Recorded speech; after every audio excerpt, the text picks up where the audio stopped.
Join Yvette Walker every Tuesday at 4 o'clock p.m. on KMET ABC News Radio, 1490 AM, FM 98.1, and Internet KMET TV for the Southern California Business Report. The show is dedicated to highlighting successful businesses and the individuals behind them. Yvette interviews the incredible people managing these enterprises that range from awe-inspiring sole proprietors to world-renowned organizations.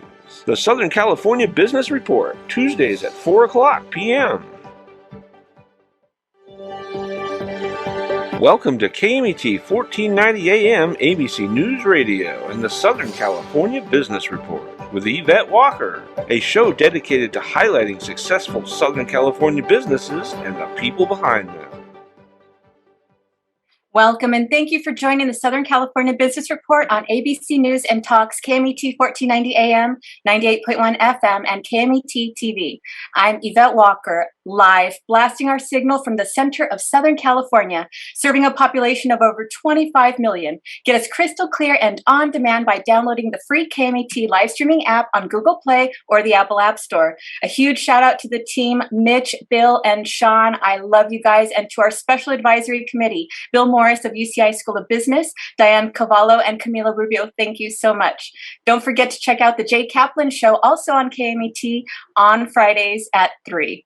And so now I am just extremely excited to be introducing our guest for today. Her name is Jennifer Oglesby. She is the proud founder of Community Services of America and has more than 22 years of leadership experience serving individuals with developmental disabilities, including owning adult residential facilities for adults with developmental disabilities. She focuses on the development of children, specializing in developmental disabilities. Jennifer Oglesby holds a Master's of Arts in Education from Loyola Marymount University and a Bachelor of Arts in Behavioral Science from Mount St. Mary's University. Her knowledge and expertise allow her to develop programs and address the needs of adults and children that are diagnosed with various disabilities, including autism. This led Jennifer to further her education and become a Board-Certified Behavior Analyst. As a Board-Certified Behavior Analyst, Jennifer plans to open a comprehensive center in the city of Fontana, California, to provide a one-stop shop for families to get their child diagnosed, receive ABA, speech, occupational therapy, and physical therapy. Currently, Jennifer Oglesby serves as the Chief Executive Officer and founder of Rising Hill Developmental Homes, a company designed to provide a behavioral support and 24-hour care, along with housing for individuals with developmental delays. In addition to her work with Rising Hill Developmental Programs, Jennifer Oglesby serves as an educational consultant, working with charter, public, and private schools to enhance the educational program provided to their students. She has also served on the parent board for Easter Seals, which gave Jennifer a different outlook on offering more to the families in her community. Jennifer has been married to her husband, Barry, since 2003. Together, they have 4 sons and a daughter. Their family resides in Altaloma, California. Jennifer is an avid reader, enjoys spending time with her family and friends, and loves to travel around the world. She also has a deep passion for leadership and learning. Thank you so much for joining us today, Jennifer. Thank you so much for having me, Yvette. Oh my goodness. I mean, so much expertise, such critical information. We're so excited. But before we dig into this, let's talk about your journey leading up to where you are today. I mean, you went to various schools, have credentials, and are doing wonderful things. Please take us through that journey. Okay, I will take you on my journey. So I went to Mount St. Mary's College for my bachelor's degree. And at that time, my entire vision was I'm going to go to school, I'm going to become a teacher. And I had a passion for individuals with special needs, and I wanted to be a special education teacher. So I started my journey there. I worked in the school system as a first grade teacher. I moved up to the district office and helped develop a few programs. And from there, I got my master's degree in education from Loyola Marymount University. And what changed my career path, I guess I call him my true CEO, is my son, Bryce. Now he's 18 years old. But at the time when Bryce was 6 years old, he was diagnosed with autism. So that was it was a curve, and everything, in the direction that we were going in. I wasn't well versed in what autism was, and it was just a journey that we had to learn. And so my company and my journey all started from Bryce. So once we got his diagnosis, and back then when he was 6 years old, he was diagnosed with what was called Asperger's. And at that time, Asperger's through Regional Center was not a diagnosis that you would receive additional services for, because they were considered high functioning. So imagine, it's my husband and I, we have our son, he's 6 years old. And they said, here's your diagnosis. He's diagnosed with Asperger's. And now you have to sort of go out into the world and figure it out. And so we didn't know what to do. And honestly, I'm sure like a lot of parents, I sat there the first night, I cried. The second night I cried. And then I got up and I said, you have to do something about this. You're going to have to get out there, find different services for him. And you're going to have to create services or do something to get him to change his patterns. Because we all know, with autism, there's a lot of repetition behaviors, and so repetitive behaviors. So what we had was every day I'm driving Bryce to school. He wanted to wear his same shoes. He wanted to wear the same shirt. And he just wanted to go directly home after school. So we had to figure out, what can we do? So every day I get off work, I go pick him up. I couldn't drive straight home because I had started trying to change his behavior, because it was just us. And so we had to figure out some sort of plan, because life is not about just, coming home from school and going home. So we did that for years. And then finally, everything changed. The Regional Center, he was able to get diagnosed. And that was literally one of the best things that could have happened, Yvette, because from that point, we were able to enter into a world of, we're getting supports. They're helping to guide us. And so that's like a little background about how the journey was getting up until where we are now. And so if you fast forward even a little bit further, now he's in high school. We figured out the supports, and he's receiving the supports that he needs. And I realized he won't be able to live independently. So that's when our light bulb moment happened. And my husband and I said, we have to do something about it. So throughout the interview, you guys will figure out, when I need something done, I'll create it along the way if I have to. And so I said, okay, we have to do something about it. We need to figure out, where will Bryce live when we can no longer take care of him? We do have other children, but I want them to go live their lives, have their families. And so we thought, what can we do? So I spoke with Regional Center, and they said that I spoke to his service coordinator through Regional Center. And where we live, our Regional Center is Inland Regional Center. And so she said that he would be able to live in an adult residential facility. And I'm thinking, well, what is that? I understand the concept, but what does that look like? So we went out into the community. We visited a few residential facilities. So we were able then to have a full understanding of where our son would actually live. And I'm a mother, I have 5 children. So I told my husband, I said, I think what we need to do is we need to develop a home that we would want Bryce to live in, and a home that other mothers like myself will want their child to live in. And so that's the development of Community Services of America. And under that umbrella is how we started Rising Hill Developmental Homes. So in 2018, we went through the process. We got the house. We went through all the processes through Regional Center. We got the house approved. We went through community care licensing, and we were able to officially open our doors January 1st of 2020. We received our first client inside of our home, and we haven't looked back since. And now we're, moving forward, we're in the development of our 3rd home, and we are just really excited. So that's a little journey taking you back and all the way till now of how we started our residential facilities. Oh, that is remarkable. And I think our stories are very similar in the sense of, receiving a diagnosis at that young age. And then, except I was in the position of realizing how much we don't have in terms of resources, and how much need there is. And I'm so thankful that with your background, you have dug in and created and started developing something that parents such as myself would absolutely love and want to support and see as a resource, right? Yes. So for parents that are in your position or in our position with a child that is on the autism spectrum or high or low functioning autism, so what would you say to them? How would you guide them initially? Step 1, step 2, and step 3 for obtaining those services that are available to them. So the first step I would say is to always seek out a medical provider, because a lot of times through your own primary doctors, you're able to have your doctor's evaluation. They can give you a referral to go see a psychologist. And if need be, if you had to have a psychiatric evaluation, your primary medical doctor can do that. The second resource that is a huge resource, especially here in California, you can go under the DDS website, or you can just Google regional center near me, and your regional center will pop up on the Google search.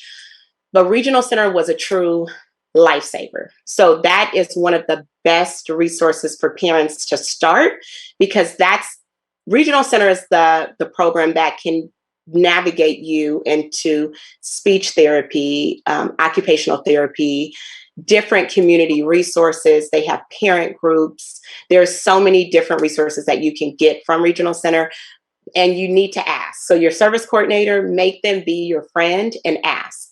And then the third, so regional center, I would say, is the one that can guide you through everything. And then the last resource that I would tell parents that was extremely helpful for me, having, now an 18-year-old son, was when I provided ABA therapy. And I started late with ABA therapy. That's why I'm telling parents that is a dynamic resource, and it's something that you can seek out. You can seek it out through your medical insurance, or you can go through regional center so they can help navigate you to a particular company. But ABA therapy changed Bryce's life. He used to have, so many different behaviors that he would partake in on a daily basis, from, things that you couldn't even imagine. And the ABA therapist that came into our home every day, it completely changed our life. So can you give us a rundown of what ABA therapy looks like and how that has really enhanced his, his outlook and his behavior? Yes. So ABA therapy. So one of the things that Yvette mentioned in the bio is that I am becoming a board-certified behavioral analyst. So ABA therapy is under the umbrella of a BCBA, which is a board-certified behavioral analyst. And there's registered behavioral technicians that will go out into your home to provide the ABA therapy. But the BCBA will also come and do a full detailed report, because they do an assessment of your child. So it sort of rundowns different behaviors that you want to work on, a lot of parent input.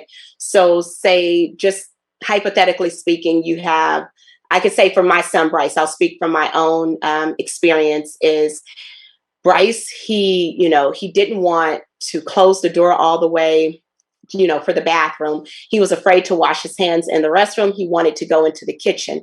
So it's just, they can teach them different norms. So if we're ever out in the community and he wants to wash his hands, he now understands, okay, after I use the restroom, I can wash my hands in the sink here. So it's little things, and everyone's different, but your ABA therapist will come in and help you with that. Or it could be different behaviors. Maybe they want, Bryce used to like to get his clothes and push everything behind the bed. So even though we're telling him, hey, Bryce, don't do that, let's put them in here, they come up with steps and a different routine for him. And it was so helpful. So where we started to where we are now, it's literally night and day with Bryce. Wow. So the ABA therapy actually sounds like in-home CBIT therapy, which is comprehensive behavioral intervention therapy. How are those two therapies similar? So they are similar. So the the CBIT and the ABA therapy, they're pretty similar, but we chose, and I'm pretty sure it's just aligned together. It just depends on which avenue you take. I actually took the ABA approach, so under the BCBA model, because it worked just phenomenal for Bryce, and so when I'm out in the community and I'm helping other families, I always refer them back to ABA therapy, and Regional Center will give resources for that. Wow, that is remarkable. And so please, share with us the feedback that you've received so far in your beautiful homes for, Rising Hill developmental programs. So we've received a lot of feedback. We were fortunate through our regional center. We are vendor through San Gabriel Pomona Regional Center. So they had us talk to other vendors as well as families within the community on our meetings on Tuesdays. They had us just speak about our program and our passion for what we're doing in our homes.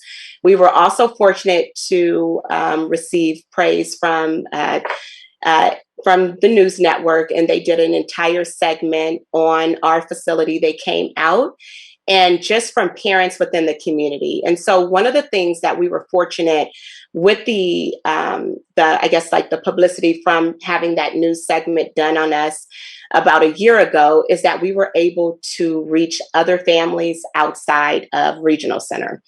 And so again, how I said you guys will learn about me, how I continuously create programs.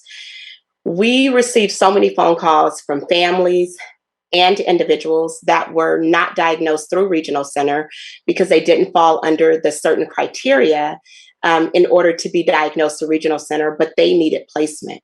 And so we were getting so many phone calls to where we were like, okay, what can we do? We need to do something. So it turned into this really good moment of receiving praise to, okay, now we need to figure out a solution to help this certain population now within our community. What can we do?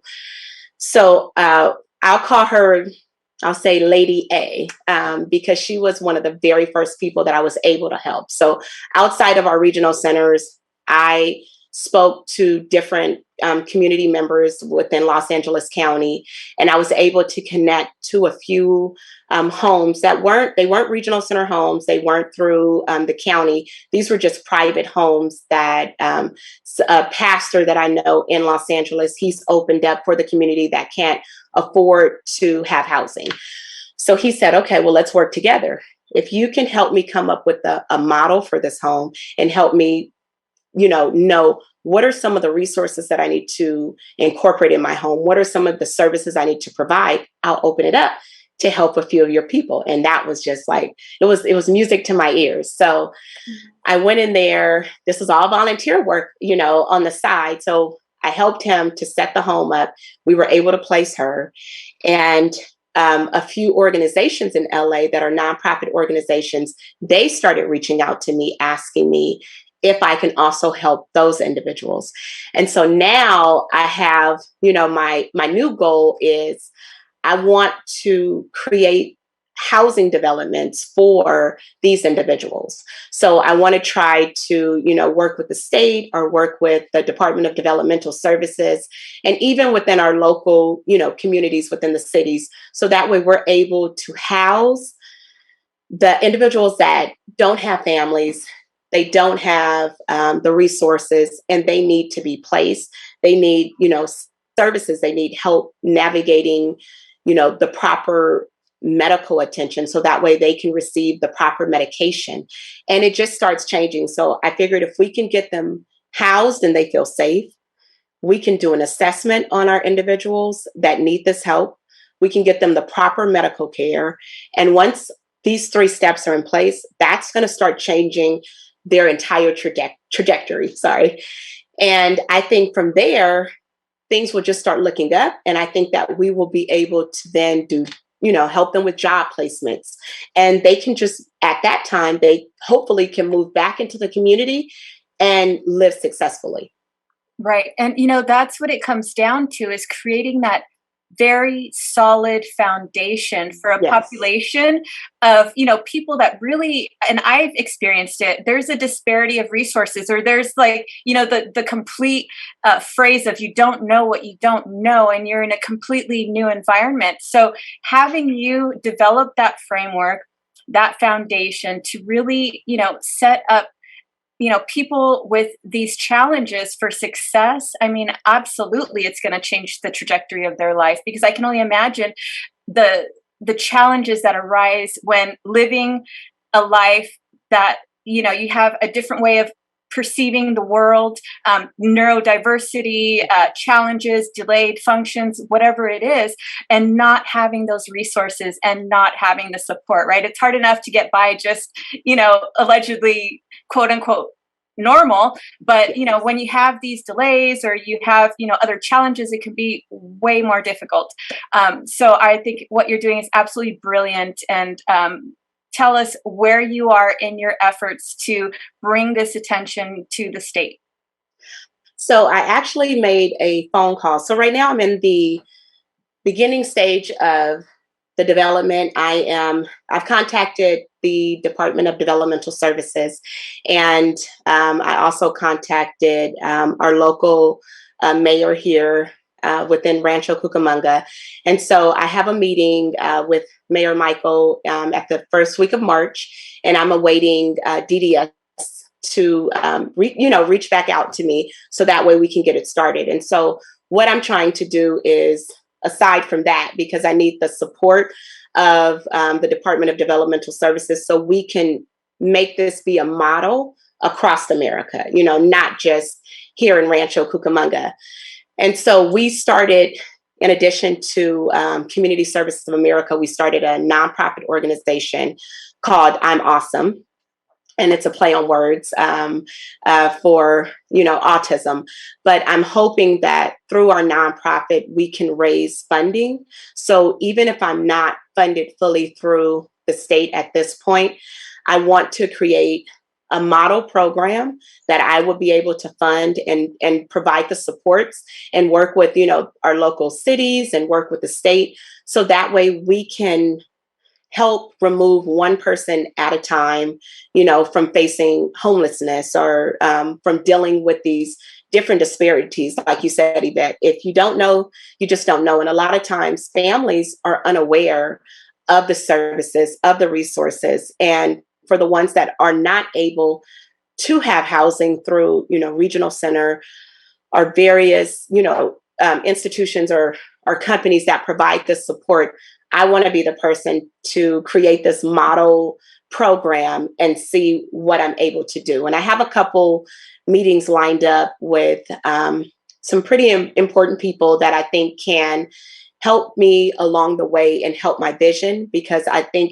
the vision goes beyond a vision for myself. I feel like I'm speaking for every parent in America that has a child and they're feeling lost. They don't know what to do. And one of the scariest, I guess, feelings for a parent, and I could speak for myself, having a child diagnosed with autism, was what happens when I can't take care of my child?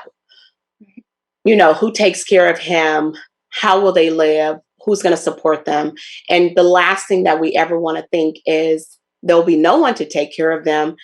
My child could possibly be homeless, or, those are just all the things that we worry about constantly. And so I say that I have a purpose, and I'm hoping that, I think with all the efforts that I'm putting into it and with the resources that I have now, I believe that this should be developed. And I'm hoping that by the end of 2022, even if it's just 4 individuals right now, I'm hoping that we can start working with them one at a time.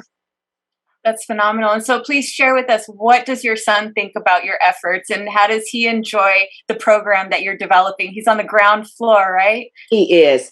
He loves every inch of the entire thing. He's 18 now, so I got him fingerprinted. He's able to actually come and volunteer at the facility. So he adores it. He gets to go into the facilities. He's talking with the clients, and he's like, great, I get to go in, and he feels as if he's working. So he likes the fact that it's something, he knows that he's my boss. I told him, you're my boss. So he loves that. He's like, Mom, remember, I'm your boss. So he loves the fact that we have that. And Bryce actually, so even with my individuals inside the home, one thing I like to do is foster the things that they are great at, and for Bryce, yes, he might not ever be able to live independently, but he's very good at art. So one of the things that we did for him, and I let the guys at the residential facility also help out, they drew, different designs. And so we created these shirts. So Bryce has at least 10 different shirts. One has a flower pot with a flower that's kind of, it's tilted over, but it's something that they enjoy and it makes him feel good. And this is all a part of our business. So he wanted to create these t-shirts with the different designs. So that's what we do for Bryce.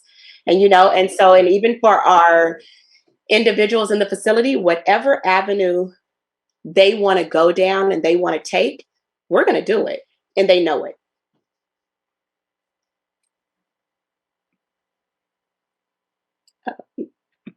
Okay.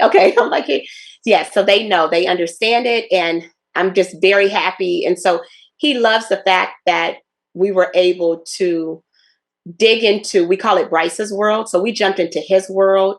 And he loves that everything that we're doing are helping other individuals exactly like him and others, that are a part of different families. Perfect. So for those listening, I'm Yvette Walker on Southern California Business Report on ABC News and Talks, KMET 1490 AM, 98.1 FM, and KMET TV, talking to Jennifer Oglesby, founder of Community Services of America and founder of Rising Hill Developmental Homes, a company designed to provide behavioral support and 24-hour care along with housing for individuals with developmental delays when we return.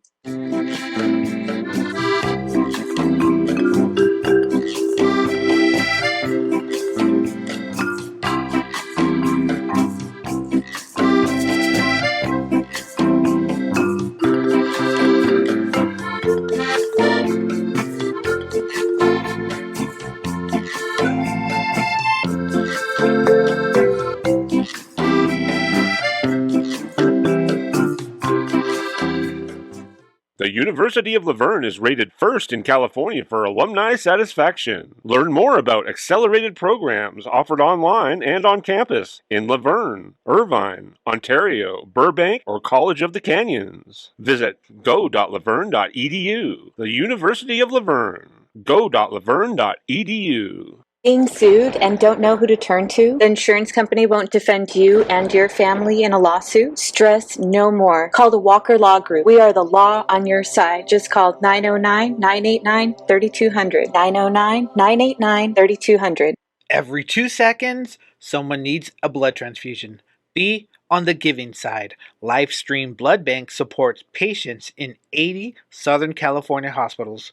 Call 1-800-TRY-GIVING for more information and to set an appointment. City of Hope is driven to making a difference in the lives of people with cancer and diabetes. We accomplish this by conducting innovative research and providing outstanding care. If you or a loved one has received a cancer diagnosis, go to cityofhope.org to learn more about how our innovative approach could change your outcome. Ontario International Airport is onto a better way to fly with over 65 daily non-stop flights to more than 20 major destinations and the easiest airport experience in Southern California. Visit flyonto.com/Ontario to learn more about Ontario International Airport today.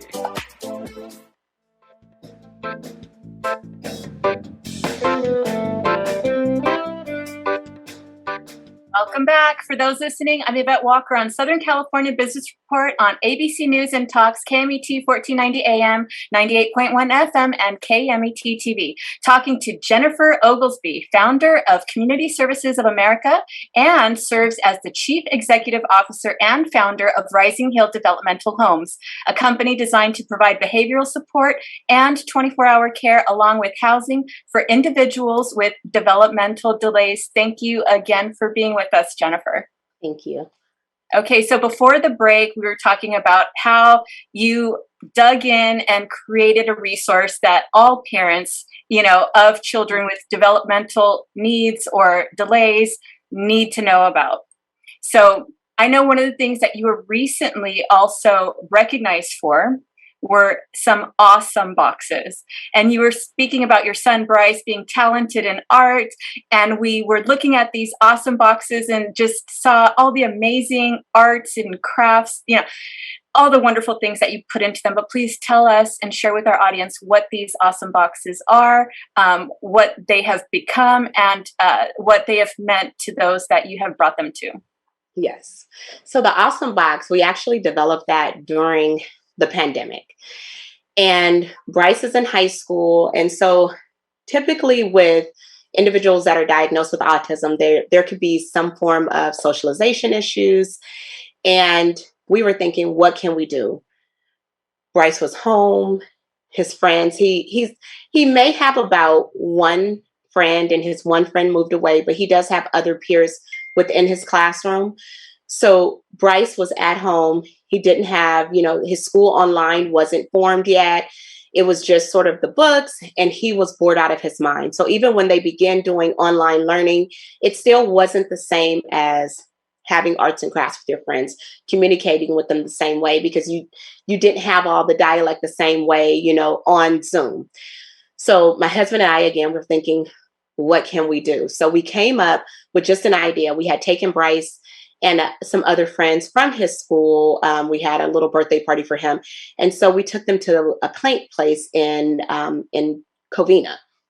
And so when we were there, we were like, this is actually a really good idea. We need to do this and sort of, share it with the world, because this is something we can do virtually. The same way we're trying to find 101 resources and different things for Bryce to do right now during the pandemic.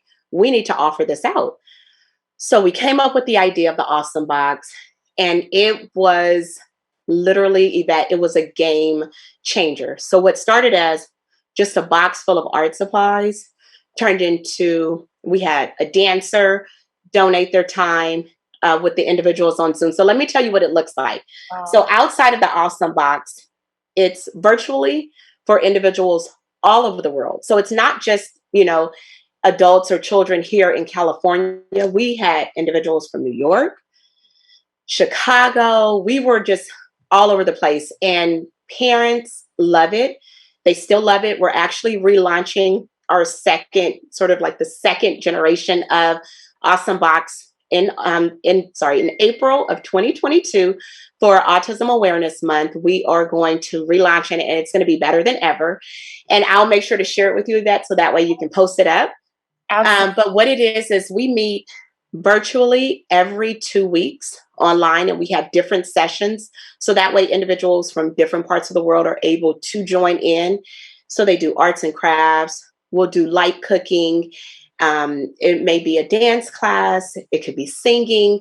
There's just an array of different activities that we do. And of course, a lot of artwork. So we made T-shirts and cups and, just all sorts of things, pencil boxes, and the parents love it. The parents participate, and just the reviews from it. Parents are so happy because they were facing some of the same obstacles that I was facing. I need my child to be more social. I need him to feel like, he has a younger brother who's extremely social. He's out every Friday, and Bryce wanted to feel the same, and as a mom, we think, well, what can we do? What can I do to make him, what can I do to make him feel included? What resources will be out there where there aren't any? You have your ABA, you have your speech, you have your OT, but outside of that, there are no real, let's get together, we're going to have fun, resource out there. So this changed everything for Bryce. It gave him the opportunity to feel included. It gave him the opportunity to feel like he was a part of a friendship circle, and he looks forward to it, just like all of our participants that are in our program. And we just hope that we can continue sharing this program. And through our nonprofit, for the families that are unable to afford it, we want to offer the service for free. Oh my goodness, that is remarkable. So can you give us a sneak peek on what the Awesome Boxes 2.0 are going to look like, what that dynamic is going to be? And do you see an opportunity for socialization outside of, the online realm, actually getting groups together and, interfacing in real life at some point? Yes. So that is our with our awesome Box 2.0, that is our vision. So we want to continue online, but what we're changing this time is we're going to actually have meetup groups. We'll do even vacations because it's difficult for families. So we're planning one vacation where, all of our participants can come, from Chicago, they can come from New York, they can come from California, everywhere, meet together and go on vacation together. We want to have different sessions for the kids there, for the adults there, so that way they're able to actually not only meet their friends online, but now you can actually see them one-on-one. So we're calling it the Awesome Family Vacation because now we've all become family. We'll go on our family vacation once a year. And we want to, I'm hoping that for the families, again, even in that aspect that can't afford it, that we have enough resources to provide for that family to participate. And we're going to have meetup groups within local communities. So that way they're able to do different activities on the ground in their city. So we're hoping that everything goes well. And we're starting here in the Inland Empire, and then we're going to go out towards LA County and then just across California. So we're really excited right now. Oh my goodness. I mean, it sounds like this Awesome Boxes program is just taken on a life of its own and is going to require its very own, organization. And I foresee, being the CEO and founder of a new organization as well that, benefits and gives so much to families that really, really have a need. I mean, that's absolutely remarkable. So as we move forward, let's talk about, opportunities and things that you see where those efforts can really make an impact, maybe places where we haven't really thought of, but could really have an impact in terms of the trajectory of how, especially at a younger age, we can find and navigate those resources necessary to live a very good and full life. Okay. So I think that one of the things that can change everything is I want to be a little more active here in the community. Not that I'm not already active, Yvette, but I want to be more You're very active. Yes. Yes. I want to work with, our local cities, work with the sheriff's department because they have efforts that are phenomenal. I was fortunate to attend Mayor Aquanetta Warren's State of the City and seeing the programs that they had and what, the local sheriff department was doing to help with the homeless problem that was happening here within our community. And I thought, that's phenomenal. How can I help? Individuals that are incarcerated, what can we do to help navigate them? What efforts can we implement? And there's so many services, so many resources, and it's mainly just getting together as a community, everyone pulling their resources together. What can we do to change the outlook of this individual's life? Whether you have a disability, whether you were incarcerated before, whether you're just facing just a hardship within your own life. And I think as a community, we come together as one. We talk to the individual because that's one of the things that I realized, I guess, as being a residential facility owner and working within my population, just having a simple conversation sometimes, believe it or not, can change someone's entire life because they feel heard. And we never know if that's the first time they felt heard or if this is the second time. But the point is that they're heard. Right. And so I think that I definitely want to work here in the community with our, different units that we have here to maybe collaborate, offer my resources matched with their resources. And I think that together we all have the same vision, and that's to change, people, one person at a time, and not change them because they're not, I'm saying like I'm better than anyone else, but change them so that way what their vision is for their life, we're able to help them accomplish that. And that right there, Yvette, is just, I guess I'm like a humanitarian. I'm like, I want to, do everything, but I do feel like that when you're given a certain talent or a certain gift you're able to provide to the community, I feel like that is what I'm supposed to do. So no matter what avenue, I always feel like my avenues are stairs. So I start here, but then I'm going to take this step now because now I'm on a different platform to help. And I'm going to just keep walking up those stairs and keep helping in my community and offer resources out to the world as much as I can.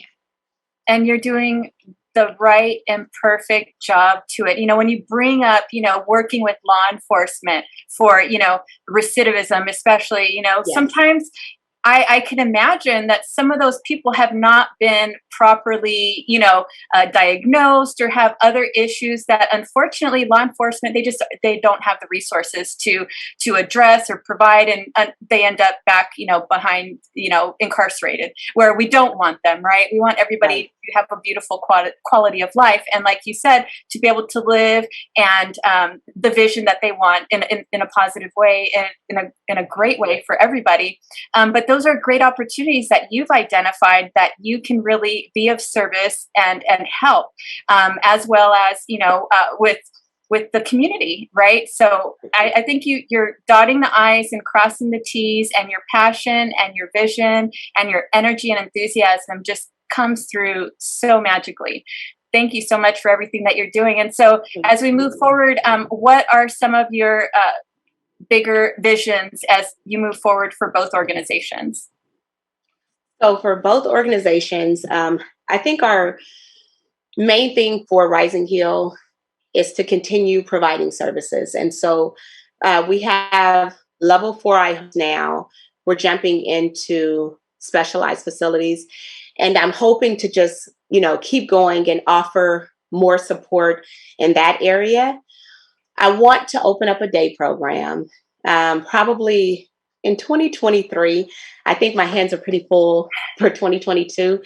And what the day program looks like, it's just a program similar to, I guess, like our Awesome Blocks program, except our individuals they go daily. And I want to provide it so that way the ones that are interested in a particular workforce, or they want, you know, maybe they want to work at a bank, or they want to work at a department store, they want to work at a hamburger stand. I want my center to be set up to where we have those different stations, so that way they are able to choose the same way we do. You know, we say, hey, I want to grow up and I want to become a teacher, or, you know, I want to open adult residential facilities. I want them to have the same opportunity. I want Bryce to have this exactly with the shirts that he creates. Whatever their visions are, whatever their dreams are, I want them to fulfill that. And so the center is to foster everyone's ideas. I don't want it to be, here's a box, you can do A, B, or C. No, you're an individual too. If you decide, hey, Jennifer, you have on a green shirt, but I want to make shirts just like this, but I want them to be red, that's what we're going to do. And so I'm hoping that's my, you know, dream for next year. And then I want to provide the housing and open up more residential facilities and partner with local agencies, so that way we're able to make a difference. And so those are my goals. Well, your goals are beautiful because they're organic, they're from the heart, they're inclusive. And so when you have a combination like that, I see nothing but success in your future. And I'm so proud because this program is focused on solutions, opportunities, and success. And I think you've hit, I mean, I don't think it's obvious, you've hit all three. And I'm so excited for what's to come. Tell me, what are you most excited about moving forward? I think I'm really excited, Yvette, moving forward. We actually just won a proposal that we had to write for our local regional center. And it's to help individuals that are diagnosed with a certain disability and they suffer from substance abuse.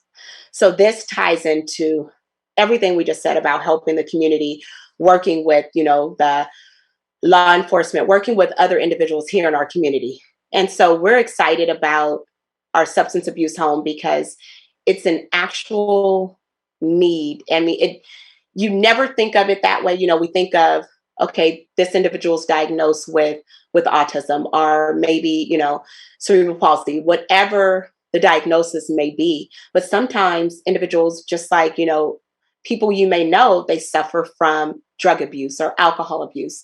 And so Regional Center has, through DDS, has designed a home to foster those individuals. So I feel very blessed to be able to open this particular home here in San Gabriel Valley, offer the supports for those individuals, and have the right services in place for them in our facilities. And I'm hoping that we create a model home for this program, and that it's, sent all over through other regional centers as well. So that way they're able to see what we've done. And, when they have it in their own areas, and we're hoping that we can develop more. Beautiful, beautiful. So when are you breaking ground on your next home? So our next home, they said it would open September of 2022. So it's right around the corner. So I'm really excited, but it will be in September. So we should open our doors for our first resident for that home this September. So can you just paint the picture, describe the home, describe, the entry when we arrive and we have, our grown adult, with us and say, welcome home. So I can give you a scenario from our Rising Hill one. So as a mom or as a dad, and I can take them back just a little step if you don't mind. But when you're looking for that facility, you're looking where can they live? Think of your child in the aspect of where are they right now? What does your child like at home? What are their favorite foods? What are their favorite activities? Do they like to watch TV after school or after work or their day programs? Or do they like to color?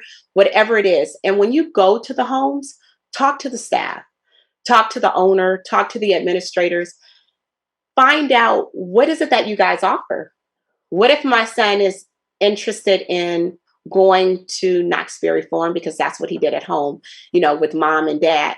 What if he's interested in that? How would that look in this facility?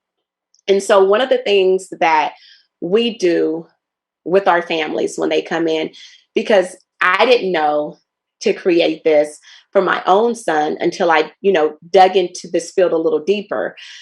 But there's something that you can Google. It's called a person-centered plan. And the person-centered plan, you can actually create that for your own child. You can print this worksheet off. It becomes a packet. You fill in the gaps. And I wish I had it here so I can show you an example. But it just has simple things like, what are my favorite foods? It may be spaghetti, enchiladas, whatever it is. What are my favorite activities? Arts and crafts. I like to play cards. What are my favorite clothes? Who are my favorite relatives? What do I like to do before I go to bed? There's a ton of questions that are answered. This is what you should have as a mom or dad, or even a family member, taking your individual into this home. This is my child. This is what it looks like, because you may not get a full picture. If I was to drop Bryce off at a home, no one would have a full picture of what he truly likes, because he's not going to express himself. But I know over the years exactly what he likes, what he doesn't like, exactly his favorite foods. So I'm aware of all of his, everything about him. And so that's why the person-centered plan is so important, because it gives you the opportunity to express to that home about your child and see if that home can accommodate your needs. And if they can accommodate your needs, then now I'll take you through the front door, because this is the home that will be for me. So when you walk into our facility, our homes are set up as if it's your own home. So when you walk in, you're going to see in the family room pictures of all of our clients on the walls, different activities from bowling, Knox Berry Farm, whatever activities we're doing. You'll see all of their couches, and they have their own loungers, because we all like to go home and we just like to, relax sometimes. So I try to give them things that they enjoy. We have games, and for rainy days like today, they have an indoor basketball hoop. They have a bookcase full of activities. So based on the things that each of them likes, that's what we put inside of our home. And all of their rooms are different. We take every one of them shopping based on how do you like your room. So one room is full of SpongeBob everything. Another room could be Dodgers. And another room is actually, he makes a lot of his own things, but Backstreet Boys. And so there's so many different things, the same way we are, all of our likes and dislikes and things that we just enjoy looking at. That's what we do in our home, because I want them to feel as if they were my son, Bryce.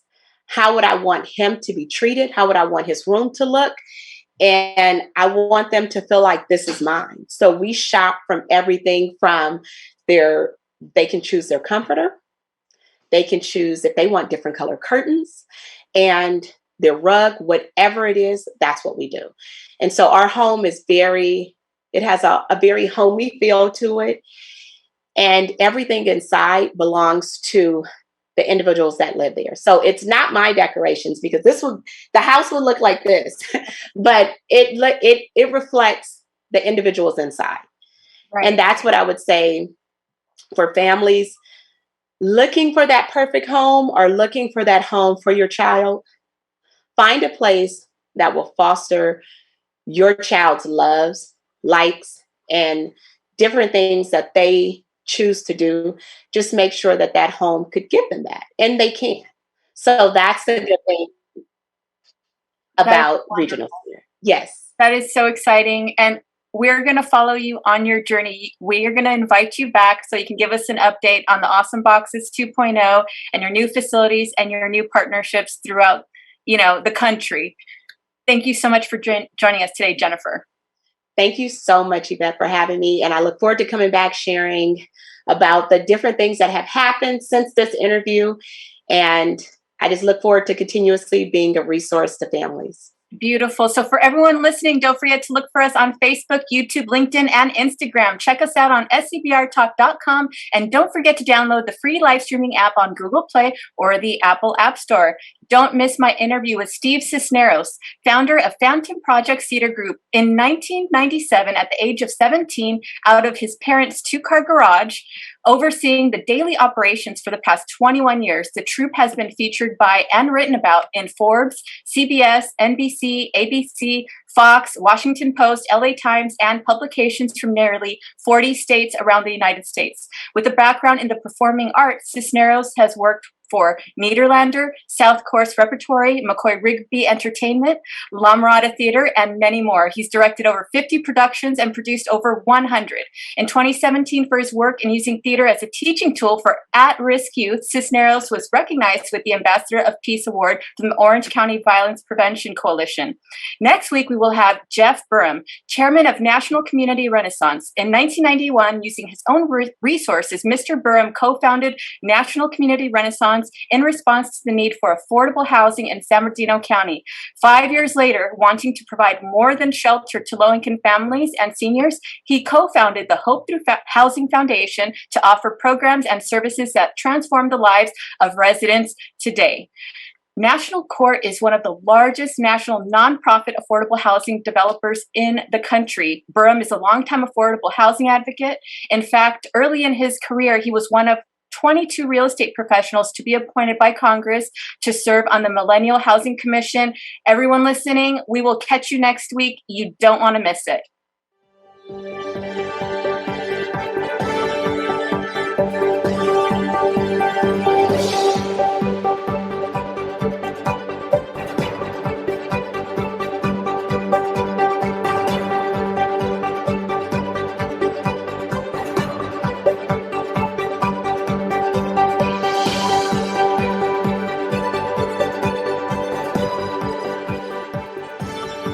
This has been the Southern California Business Report with Yvette Walker on KMET 1490 AM, FM 98.1, and ABC News Radio affiliate, a show dedicated to highlighting successful Southern California businesses and the people behind them.